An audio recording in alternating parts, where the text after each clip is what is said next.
90 के दशक की राजनीति उफान पर थी। कांग्रेस सत्ता में लौटने के लिए हर मोर्चे पर लड़ रही थी। यूथ कांग्रेस की अगली पंक्ति में एक नाम तेजी से उभर रहा था, सुशील शर्मा। तेज तर्रार, महत्वाकांक्षी और पार्टी के लिए कुछ भी कर गुजरने वाला। इसी दौरान उसकी जिंदगी में आई नैना साहनी, खूबसूरत, पढ़ी लिखी और आत्मनिर्भर। दोनों की मुलाकात प्यार में बदली और जल्द ही दोनों ने साथ रहना शुरू कर दिया। लेकिन सुशील का ध्यान अब नैना पर कम, उसके फोन कॉल्स पर ज्यादा था। उसे शक था कि नैना का अफेयर चल रहा है और शक की सुई घूमी नैना के पुराने दोस्त मतलूब करीम पर। रात करीब 9 बजे नैना हाथ में वोदका का ग्लास लिया किसी से फोन पर बात कर रही थी।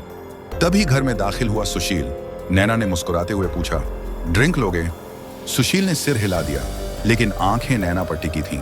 जैसे ही नैना दूसरे कमरे में गई, सुशील ने फोन उठाया और रीडायल दबा दिया। उधर से आवाज आई, हेलो।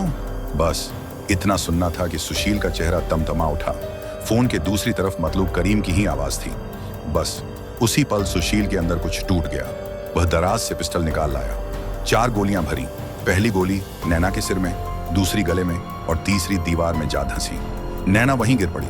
चारों तरफ खून ही खून बिखरा था। अब शुरू हुआ दूसरा खेल, लाश को ठिकाने लगाने का। रात के 10 बजे थे। लाश चादर में लपेटी गई, मारुति 800 की डिग्गी में डाली गई और सुशील निकल पड़ा यमुना ब्रिज की ओर। वहां ट्रैफिक देखकर लाश को ठिकाने लगाने की हिम्मत नहीं हुई। तभी एक और ख्याल आया, उसके अपने एक रेस्टोरेंट का, जिसका नाम बगिया रेस्टोरेंट था।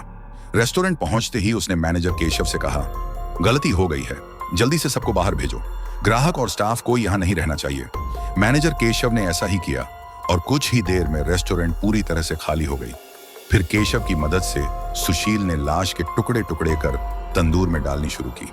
तंदूर में इतनी आग नहीं थी कि वो नैना की लाश को जला पाता, इसलिए तंदूर में मक्खन के 4 बड़े पैकेट डाले गए ताकि लाश जल्दी से जल जाए।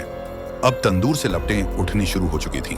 बाहर सब्जी बेचने वाली अनारो देवी ने आग की लपटें देखी और पुलिस कांस्टेबल अब्दुल नजीर को खबर दी। जब तक नजीर पहुंचे तब तक सुशील रेस्टोरेंट से भाग चुका था।